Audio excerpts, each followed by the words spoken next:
In the 4th year of my secret love for Rocky, we finally had a relationship. He was wealthy, attractive, and the perfect boyfriend. Except that he didn't want to marry. Everyone knew he was waiting for his first love to come back. So, when she did return, I quietly left. The next time we met was at a drinking party. I was being harassed by some business partners, drunk to the point of being completely wasted, but I still refused to call Rocky. In the midst of the commotion, Rocky slowly made his way through the crowd. In the infinite silence, his voice was soft and resigned. "You won't even make a call, is it really that humiliating?" As they poured me drink after drink, my face flushed slightly, and my ears grew warm. The business partners kept urging me, "If you just call Rocky, you won't have to drink anymore." I looked at the dozen glasses on the table, silently picking up one after another. Someone joked, "No wonder she's Rocky's top secretary. Her drinking skills are impressive." But I hadn't touched alcohol in 2 years. Rocky didn't allow it. 2 years ago, in order to help him secure the toughest piece of land, I drank with the client until I had stomach bleeding without telling him. Rocky, always so gentle and elegant, exploded in anger. After that, the company implemented a policy banning female colleagues from drinking at business events. He was smart,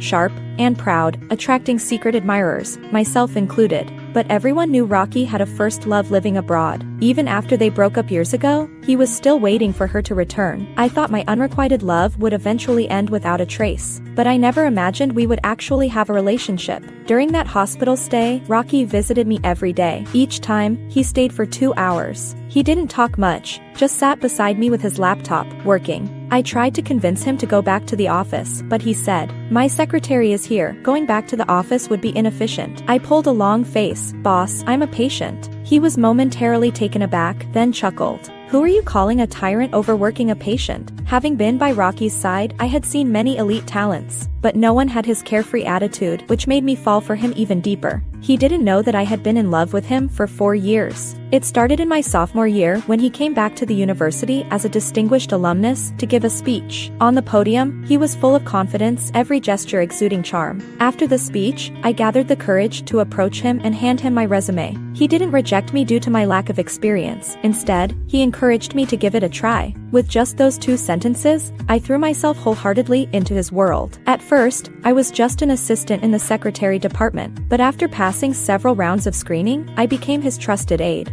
But he didn't remember me. Half of the drinks on the table were gone, but I was nearing my limit. The business partner persisted. "Haley, everyone says you're Rocky's favorite secretary. If you call him, he'll come right over. Why be stubborn?" I responded with a question. "So if I finish these, you'll sign the contract?" "Of course. My word is my bond." "All right." I suppressed the nausea rising in my stomach and kept drinking. The business partner had one thing wrong. I was only his favorite once. After that hospitalization, Rocky had a lot of work piled up. So after I was discharged, he had me work overtime with him for a week. A week later, he got sick. I knocked on his door with a stack of documents, only to find out he had a high fever and no medicine at home. I put down the documents and turned to leave, but he grabbed me, looking pitiful. "I haven't eaten." So I bought medicine and food for him. When Rocky was sick, he lost the sharpness he usually had at work, becoming more approachable. Even though I tried my best to control myself, I couldn't stop my heart from racing. His illness hit hard, and he had to work from home. Since I lived in the suburbs, commuting every day was exhausting. So when he suggested I stay at his place temporarily, I didn't refuse. I ended up staying for nearly half a month.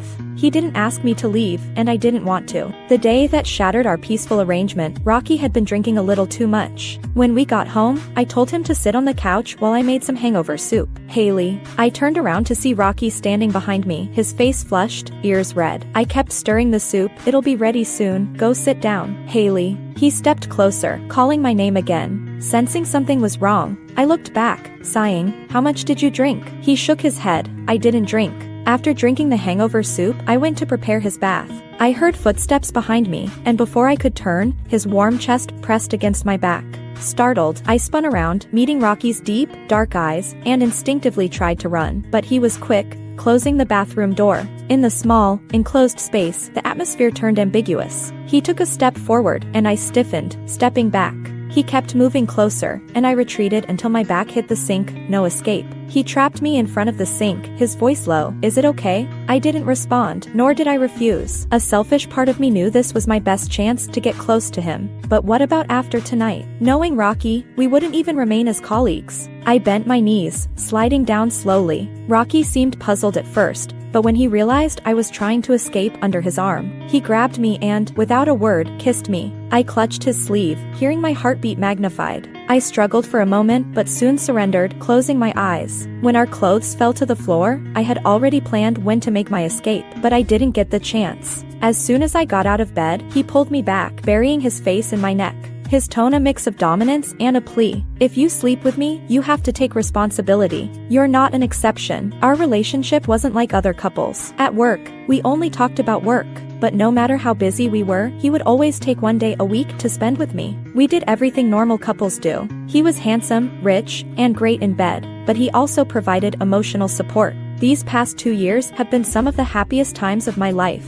I even dared to dream that we could continue like this forever. But then, on a seemingly ordinary day, I couldn't reach Rocky for the entire day. The secretaries quietly told me that his first love had returned. To this day, I still remember the look in my colleague's eyes, pity tinged with meaning. The day I decided to resign, it snowed. As someone from the South, I have a special fondness for snow. Unlike the damp cold of southern winters, here it was snowy outside but warm as spring indoors. I stood by the floor-to-ceiling window, enviously watching others build snowmen. Ever since I became Rocky's secretary, I hadn't had the chance to build a snowman. Snow meant the end of the year was approaching, and the workload would be too overwhelming. Just as I regretted missing this snowfall, Rocky suddenly appeared behind me. Want to build a snowman? I glanced at the mountain of documents behind him and shook my head against my will, but he took my hand and led me outside. We have an hour of break time, should be enough to build a snowman. He took lots of photos of me. I wanted a photo together, but he refused, saying he didn't like being photographed. That evening, I accidentally found a thick album in his drawer. Every single photo in it was a couple's photo featuring Rocky and Serena. In those pictures, Rocky looked younger. He posed in all sorts of cute ways with Serena, showing no trace of impatience. So, my boyfriend didn't dislike taking photos, he just didn't like taking them with me. I thought if I were less professional or if he spoiled me just a bit more, I might have demanded an explanation while holding that album, but I didn't. I just calmly put the album back where it was, pretending I had never seen it. Later that evening, when I was sorting through photos to post on my social media, I saw a post from one of Rocky's good friends. I knew only Rocky would do something as silly as building a snowman with Serena. There was a picture of Rocky and Serena embracing in front of the snowman. Only then did I realize that after parting with me that night, Rocky had gone to see Serena. They were smiling effortlessly for the camera. A handsome man and a beautiful woman, perfectly matched. For the first time in 2 years, I had the thought of leaving him. When did I make the decision to leave? It was probably the day Serena came to the office. Rocky, who usually prioritized work, canceled all his engagements just to have lunch with her. I took my tray and found a corner in the staff cafeteria. Just as I sat down, I overheard the coworkers behind me mention Serena. Serena is still so beautiful. I heard she's back to marry Rocky. What's Haley going to do? Are you stupid? Rocky was just playing around with Haley. Now that the woman he's going to marry is back, of course, Haley's going to be cast aside. Look, ever since Haley hooked up with Rocky, they've had every meal together. Today Serena shows up and Rocky ditches Haley. Isn't that obvious enough? Shh, keep it down. Haley's right there. Well, facts are facts. Even if I don't say it, it won't change the reality that Haley's about to be dumped. The meal was tasteless. When I returned to the office, Rocky still hadn't come back. I turned on my computer and spent half an hour drafting my resignation letter. Then I placed it on Rocky's desk. As I was about to finish the last glass of alcohol, someone shouted, "Rocky's here," pulling me abruptly from my memories. Everyone turned toward the door, but Rocky was nowhere to be seen. Bame, the client, and a rival of Rocky, smiled menacingly and threatened. "Secretary Haley, if Rocky doesn't come today, you're not leaving this room. This call, you'll make it, whether you want to or not." Suppressing the dizziness, I took out the contract. "This is truly a contract from Show Enterprises, Mr. Bame. I've already resigned from Rocky's group." Bame squinted at the contract and suddenly laughed. "So Rocky really let you go? Secretary Haley, I need someone capable like you. Come work for me. What Rocky can give you, I can too. But I didn't want to. What Rocky gave me, no one else could." Seeing my silence, Bame became aggressive. "Do you really think you're such a big deal? If it weren't to spite Rocky, I wouldn't bother with a secretary like you. Do you think spending 2 years with Rocky means you'll soar high? I'm telling you, you'll never be welcomed into Rocky's home. Now that the woman called Serena is back, there's no way Rocky will ever mess with you again. Haley, you're smart. You know what to do, don't you?" I lowered my eyes in silence. After all this time with Rocky, how could I not understand the situation? but people always need a bit of unrealistic hope to keep going. I smiled slightly. Mr. Bame, instead of threatening me to get Rocky to show up, why not go straight to Miss Serena? As you said, she's the one who's going to be Rocky's wife. Mr. Bame was livid and grabbed my hair to force me to drink. Suddenly, someone shouted, "Rocky." In the next second, Mr. Bame was pulled away by 2 bodyguards. Rocky walked slowly through the crowd, took off his coat, and covered my disheveled self. His voice was calm, almost emotionless. "Mr. Bame, treating my girlfriend like this, are you declaring war on me?" Rocky had really come. He wanted to take me away, and no one could stop him. In the cramped back seat of the car, he gave me some hangover medicine, gently brushing the hair from my forehead. In the dim light outside, I could see his tense, chiseled profile. After 3 years of working closely with him, I knew too well this was a sign he was angry. Instinctively, I reached for the car door, but before I could touch the handle, he pulled me back. As I struggled, I met those deep, dark eyes. I don't know where I got the courage, but I glared at him fiercely. He looked slightly surprised, then smirked. I grew even angrier. "Let go." Not only did he not let go, but he pulled me onto his lap, pinning my wrists to stop me from moving. Not even willing to make a call. "Are you that upset?" His voice was soft, with a hint of helplessness, like a charming trickster. I turned my head away, refusing to look at him. "I'm not upset." As a boss, he treated his subordinates well, rewarding them fairly. As a boyfriend, he was generous, giving me whatever I wanted and never making me feel wronged. "If you're not upset, then take me off your blacklist." I froze, only then remembering how I had blocked and deleted all his contacts the day I left. At the time, I had vowed never to add him back. But if I unblocked him now, wouldn't that undo all the emotional work I had done in these past few days? The cramped car was so silent it was almost scary. I don't know how long the silence lasted, but suddenly I heard him say, "Haley, do you want to marry me?" For a moment, I thought I had heard him wrong, but the cool touch on my finger told me I hadn't. Looking down, I saw a platinum diamond ring on my middle finger. "Why?" I asked. Rocky held my hand, his rough thumb gently stroking my palm. "Serena and I aren't what people say. She's the daughter of a family friend. We dated for a while, but realized we weren't compatible, so we broke up. She's been abroad for years, and now that she's back, she's unfamiliar with the situation here, so her father asked me to help her out. Haley, Serena's father, has done a lot for me." I couldn't refuse his request. His voice was sincere and heartfelt, the kind of tone that could make anyone believe him without hesitation. Reason told me I should reject him, but every cell in my body screamed to give us one more chance. So, under his hopeful gaze, I nodded. We ultimately couldn't successfully obtain our marriage certificate. When we reached the Civil Affairs Bureau, Rocky took a call. With a hint of apology, he said to me, "Today is Serena's father's 60th birthday. If we get the certificate now and then rush over, it'll be too late." He held my hand and added, "I'm all yours, I won't run away." He promised that we would postpone getting the certificate for one night and go to the bureau first thing in the morning. Rocky always knew how to sweet-talk me, and as he talked, I started to reassure myself. "I just resigned. We haven't broken up." He proposed, and I accepted. That's completely normal. It was just a matter of being a half day late. I could wait. Upon arriving at Serena's house, Rocky was called away. He asked me to find a place to sit and wait for him, saying, "Don't worry, I'll be back soon." After sitting for a while, a few girls arrived. They chatted loudly, indifferent to anyone around. I heard Rocky has a girlfriend now. "Do you think Serena will get engaged to him?" "Engaged? What engagement? You don't know? This party looks like a birthday celebration, but it's actually an engagement party." "No way. I just saw Rocky come in with his little secretary. They say they're getting along pretty well." I heard Rocky is only with the secretary to pressure Serena to come back.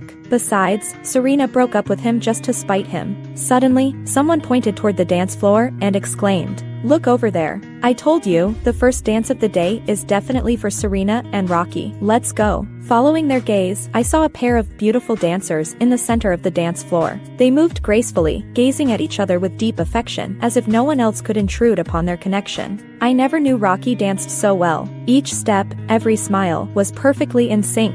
I could hear the envy and admiration around me, along with speculation about their upcoming wedding. Once, I was Rocky's top secretary, aware of all his daily schedules. Now, I could only wait passively like everyone else for the truth to unfold. When the dance concluded, applause thundered. I clapped as well. Rocky finally noticed me. His expression changed slightly when he looked over. I gave him a small smile. He paused for a moment, intending to walk toward me, but Serena held onto his hand. They exchanged a few hushed words, and I saw Rocky gesture as if to say he would call me, before he left with Serena. I had already removed his contact information from my blacklist. Soon, I received his message. Something came up unexpectedly. I'll be back soon. I returned to the place where I had originally waited for him, but I kept waiting, and he never returned. As the party ended, I finally received a message stating that he was engaged to Serena. During the hour I waited for him, they completed their engagement ceremony. The internet was flooded with news about their engagement. Not long after the dance party, photos of them dancing went viral.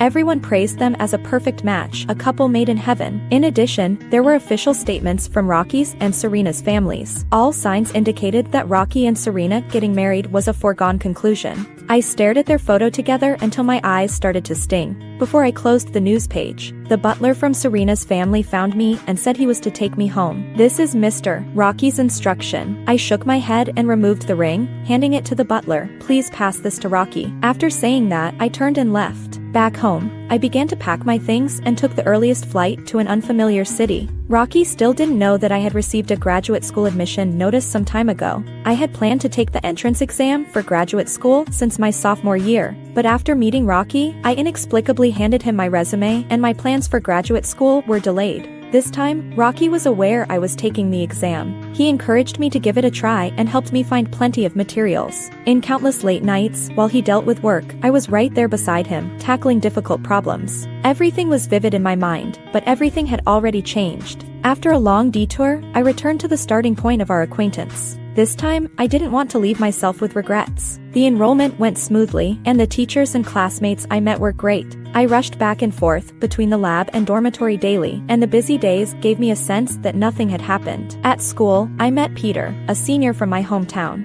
He stayed on to work after graduating from his master's program. We often ran into each other in the lab, and gradually became familiar. Once, while eating together, Peter asked me, "I remember you said you wanted to take the entrance exam for graduate school. I was disappointed when I heard you didn't go through with it." I smiled and replied, "I found a good job and thought I'd seize the opportunity to learn more." He laughed. "So now you've come back after learning everything?" I nodded. Over 6 years, I spent 3 years trying to get closer to Rocky, 3 years by his side, and the things I learned would benefit me for a long time. "Then you must have met a great boss." "Yeah, my boss is pretty good." Perhaps because of that topic, I thought of Rocky. It had been nearly a month since our breakup, and he hadn't contacted me, nor did I follow his news. I thought I would never see Rocky again. But that day, when Peter walked me back to the dormitory, I saw Rocky downstairs. Dressed in a fitted suit, he stood out in the crowd, attracting the attention of girls who gawked in admiration. Seeing me with Peter, Rocky approached us confidently and greeted Peter. "Hello, I'm Rocky." Peter was slightly surprised, replying, "Peter, I know you, Rocky." Rocky smiled at me but spoke to Peter. "I've heard Lee mention you a lot over the years. She said you helped her a lot in college." Peter was smart enough to catch his implication and made an excuse to leave after a few pleasantries. "Lee." Rocky took a step forward, and I took a step back. He paused and said with a pitiful tone, "I waited for you for 2 hours." I coldly reminded him, "Rocky, we've broken up."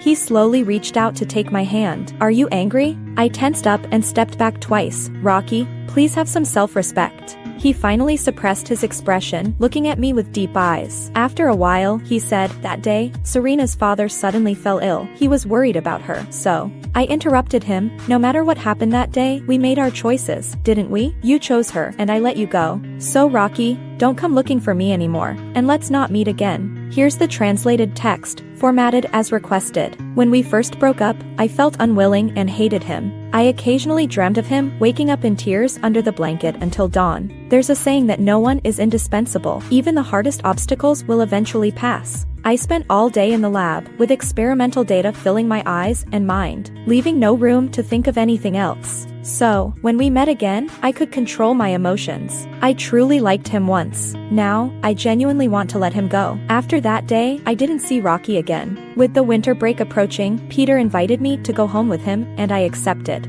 On the way, he hesitated several times before finally summoning the courage to ask, "Haley, are you and Rocky? He's your boss, right?" I didn't hide it. "Yes, it's him. So you too." We were together for 3 years, and we've been broken up for 6 months. Peter let out a sigh of relief. "Then I can relax." "Huh," he chuckled lightly. "That means I can pursue you without worry. Peter's home is not far from mine." He offered to drop me off, but I declined. Just as I reached the ground floor of my building, I saw a familiar car parked by the roadside. The license plate number was imprinted in my memory. I ignored the car and walked towards the entrance. But someone grabbed my luggage. Rocky's exquisite features showed signs of fatigue. He must have driven over alone. It was more than 800 kilometers from Jincheng to Qingcheng. His voice was hoarse when he spoke. Can we talk?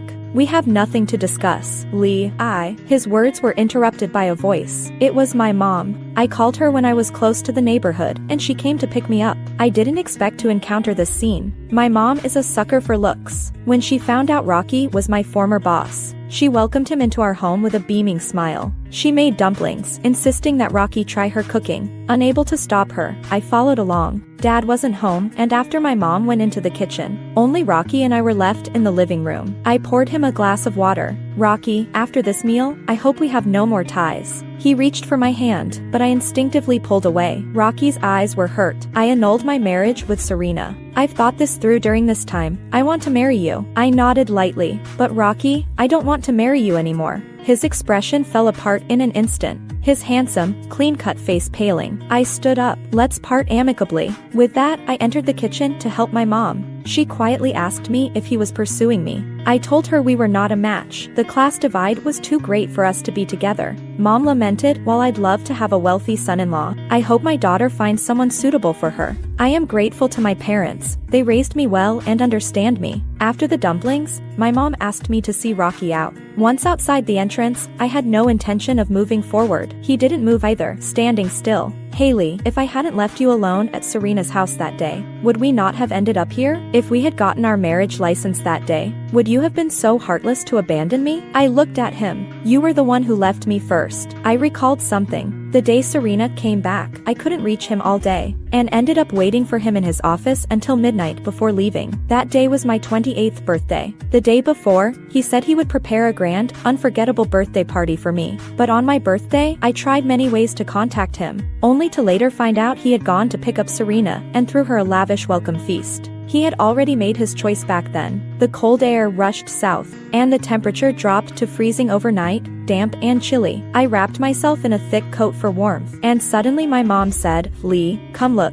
is that your boss? I walked to the window and looked down. The familiar car was parked outside the neighborhood. Rocky, dressed too lightly, was carrying a hot drink toward the car. Dad came over to take a look and said, this car has been parked here for 2 days. Is this Lee's boss? He's my former boss. I've resigned. Dad, being shrewd, sensed something wasn't right. Under his questioning, I honestly told him about Rocky, while concealing most of the facts. Dad said, good girl, a family like that isn't suitable for us. Go talk to him and let him leave. He's here for you, and if anything happens, we can't handle it. I put on my down jacket and approached Rocky's car. When he got out, his handsome face lit up with excitement. But in the next second, the color drained from his face, and his lips turned pale and tight. I said, you are affecting my normal life. Go back, Rocky, don't trouble me anymore. Is there really no chance for us? His voice trembled in the cold wind. I pointed to the red Ferrari 10 meters away. Do you see that? She came with you the day you arrived. I can ignore her, but you can't. If you want to marry someone who loves you, Serena is the best choice. Rocky, usually gentle, clenched his fists and finally lost his temper.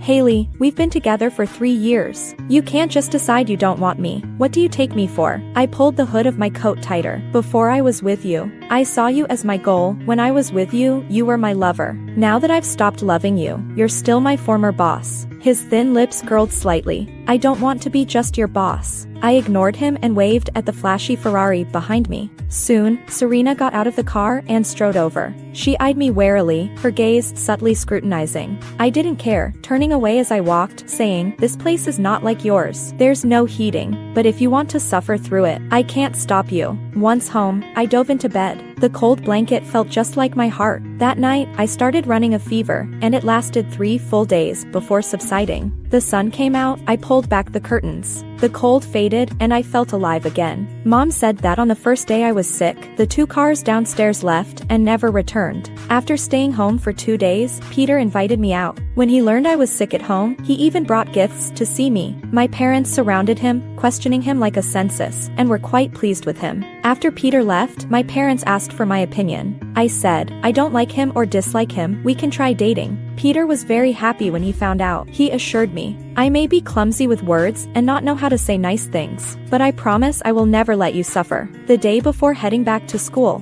my mom handed me a velvet box. Inside was a platinum diamond ring. She said, I found this in the sofa seams. Your dad told me not to give it to you, but I think this is something you should decide for yourself. I found a delivery station and sent the ring back to Rocky, once again deleting and blocking all his contact information. In the new semester, I still spent every day in the lab, occasionally having meals with Peter. Although we were in a relationship, he knew when to give me space, so I never felt uncomfortable. Pleasant days didn't last long before Rocky broke the peace again. The school introduced a new scholarship to reward outstanding full-time graduate students. I received the second prize. On the day of the award ceremony, I saw Rocky at school. The school leaders greeted him respectfully, and amid the discussions, I learned that this scholarship was sponsored by Rocky. From across the crowd, I felt Rocky looking at me, a smile on his lips as gentle as ever. I averted my gaze and went up to accept the award, without any interaction. However, after the award ceremony, my counselor asked me to walk around campus with Rocky. Just as I was about to refuse, Peter appeared out of nowhere and said to the counselor, I'll accompany Rocky with Lee, and so we set off.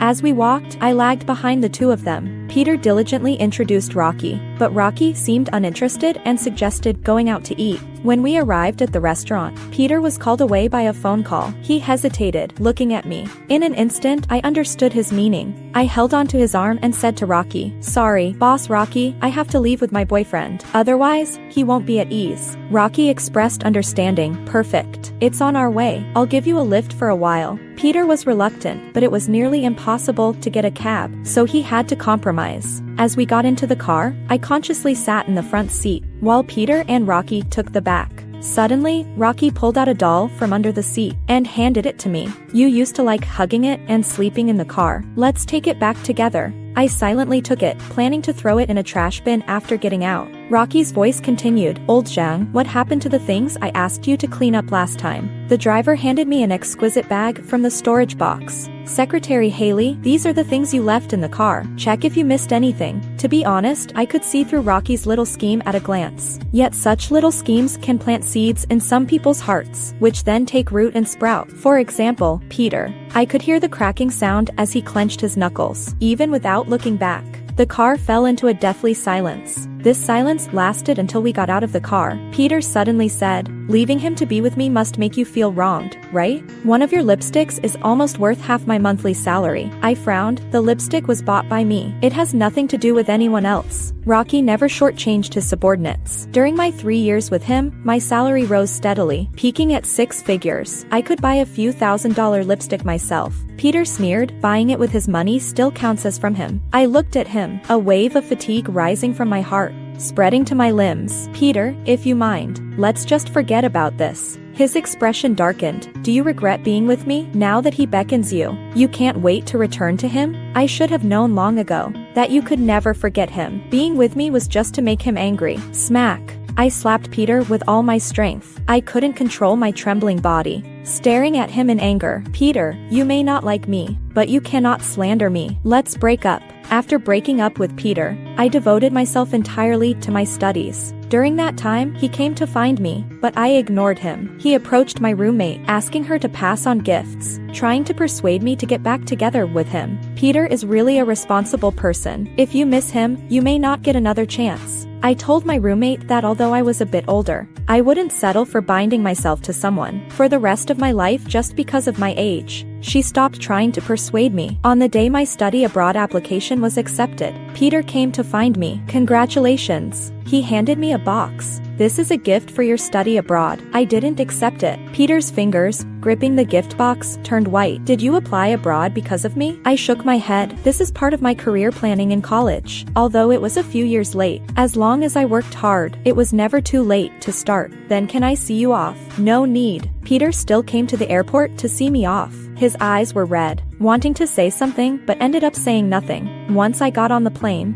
I discovered that Peter had stuffed the gift he gave me into my bag a few days earlier. It was a necklace. I put it away and threw it in the trash. After landing, the academic atmosphere at the new school was strong, and my classmates were all nice. In this unfamiliar environment, I completely relaxed. I picked up my photography hobby, wandering around taking pictures and uploading them to my personal video account. Life was going smoothly. I never imagined that I would hear news about Rocky in a foreign land. A classmate in the study abroad group asked, "Does anyone know Rocky? He's one of the top young entrepreneurs in the country. He's coming to expand the overseas market. Our senior was hired with a high salary by him. If anyone wants to go to his company, I can recommend you." He posted a photo of Rocky in the group, and immediately some girls signed up. A friend privately messaged me, "Haley, are you signing up? I just asked friends back home, and they all said Rocky is particularly nice to his secretaries and will help them avoid drinking. With such a gentle and handsome boss, you can definitely learn a lot by following him. I really envy his secretary."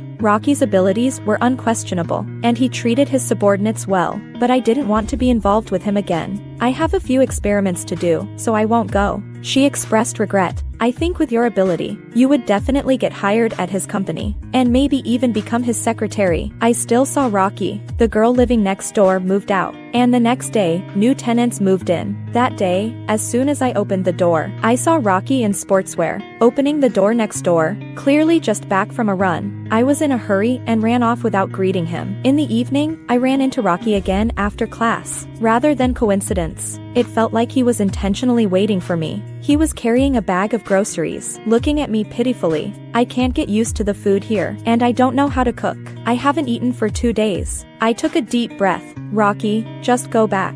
There really isn't a chance for us," he replied gently. "I know, we're just neighbors now. Once the company here stabilizes, I'll go back home. This place is close to school, not expensive, but definitely not Rocky's first choice. He should be living in a luxurious apartment in the city center with 3 to 5 friends, living upstairs or downstairs, and a Chinese chef at home, rather than crammed into this messy little apartment." I didn't call out his lies, took the bag from his hands, and went into my room, shutting the door behind me. An hour later, I knocked on his door with the cooked Chinese food. He cautiously looked at me, holding the dishes. "Would you like to join me for a bit?" "No, I've eaten." Rocky was very busy, and I hadn't seen him for several days. Once I found a place, I moved in immediately. The noise from my move startled Rocky. He came out of his room, showing an uncommon look of shock. I handed him the recipe. "If you want to eat Chinese food, you can follow the recipe. If all else fails, just go back home." Rocky lowered his eyes. I couldn't read his emotions. As I drove away, I saw him standing by the roadside for a long time, until the car turned a corner, and I could no longer see him. I moved into a shared apartment with 2 international students. Rocky didn't follow me. After all, this place had worse conditions than the last apartment. He, a pampered young master, no matter how much he liked someone, couldn't possibly compromise to live in such a poorly hidden place for a relationship with no future.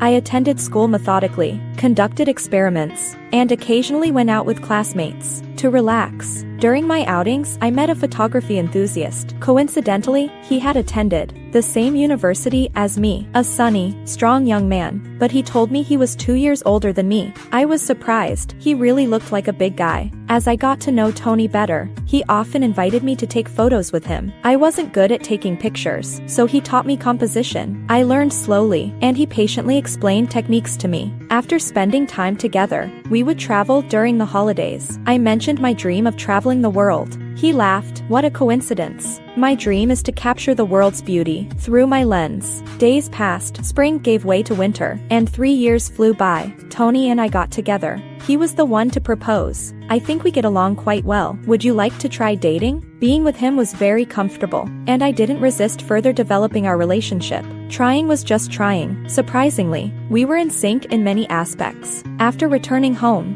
we met each other's parents, and both sides were pleased. So we put our marriage plans on the agenda. On our wedding night, Tony was heavily intoxicated. He sat on the sofa, obediently waiting for me to bring him the hangover soup. Hales. Everyone called me Ali, or Haley, but he said he couldn't be like everyone else, so he came up with a Hales. I turned to look at him. His ears were very red, making one unable to resist wanting to tease him. "Hales," he called again, his voice needy and lingering. I brought the hangover soup to him. leaning in to see him. "Only 2 cups. How are you this drunk?"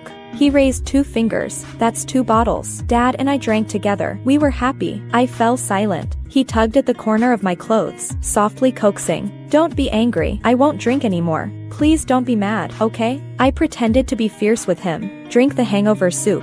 Then go wash up and sleep." Oh. He drank the hangover soup and obediently followed me into the bathroom. As he hugged me in the bathtub, I heard his clear voice. "It's been 10 years, Hales. I finally married you." I didn't have time to think deeply, as my senses took over my thoughts, and I fell into a deep sleep. I had a dream. I dreamed of the day I first met Rocky, lost and unable to find my classroom. In a moment of urgency, I randomly grabbed someone. "Classmate, do you know where Rocky is giving his speech?" The tall and handsome boy looked up, his face overlapping with Tony's face. "I know," he said, "but you have to be my model and help me take a photo for me to take you there." I agreed. At graduation, I received a photo under the cherry blossom tree. My smile was radiant. On the back of the photo was a contact number and 2 powerful words, Tony. Epilogue. Rocky is now 35 years old. At first, his family urged him to marry Serena, but eventually, they relaxed their criteria to just wanting him to get married, as long as it was a woman. However, he no longer had any thoughts of marriage. As his company grew larger, his personality became increasingly paranoid and reclusive. In front of others, he was the decisive and wise president, but behind closed doors, he was addicted to social media. Why? Because of Haley. Haley opened a social media account where she updated her photography works daily. Occasionally, she would appear on camera, and on lucky days, he could hear her voice in videos. Then one day, she stopped updating. During those days, everyone in the company was on edge, tensed up, afraid that a careless mistake would ignite Rocky, the human bomb. He was like a voyeur, sickly flipping through Haley's account, trying to find clues about her. Finally, he discovered a verified account with 1 million followers that frequently interacted with Haley. It was Tony's account. In Tony's photography works, whenever there was a video featuring a real person, the female lead was always Haley. Haley looked so lively in his lens, a side of her Rocky had never seen. The comments were filled with praise for Tony, for making Haley look so beautiful. Sexy, stunning, pure, gentle. Rocky thought it was because Haley was so beautiful that Tony could achieve such results. He seemed to find a new spiritual anchor, visiting Tony's account daily. It was just another ordinary day. Rocky opened Tony's account as usual, only to receive a thunderclap of news. Tony and Haley were getting married. Rocky actually knew Haley was in a relationship, but he held on to a glimmer of hope, thinking Haley, having gone through him and Peter, couldn't possibly still believe in love. As it turned out, he was wrong. When Serena learned that Rocky would attend Haley's wedding, she took her husband along to mock him. "Everyone else has moved on, but you still can't let go. Rocky, you were the one who was indecisive, which led to her leaving. Who are you trying to appear devoted to now? It's just about unwillingness, right? So what? She doesn't want you. Haley doesn't want you." Over the past 3 years, Serena had endured countless humiliations from him, finally realizing that Rocky would never marry her. She turned and accepted her family's arranged marriage, quickly tying the knot. Rocky still attended Haley's wedding. He showed up uninvited, and Tony personally welcomed him. At the wedding, he saw Peter. The two were seated at a table for alumni, sitting tightly next to each other. When Peter saw Rocky, neither of them spoke. As the bride was about to appear, they both tacitly left the wedding venue. Peter asked Rocky, "Do you regret it?" Rocky remained silent. Peter sneered, "You don't seem like someone who would regret. In the past, I felt inferior to you, worried you'd win her back.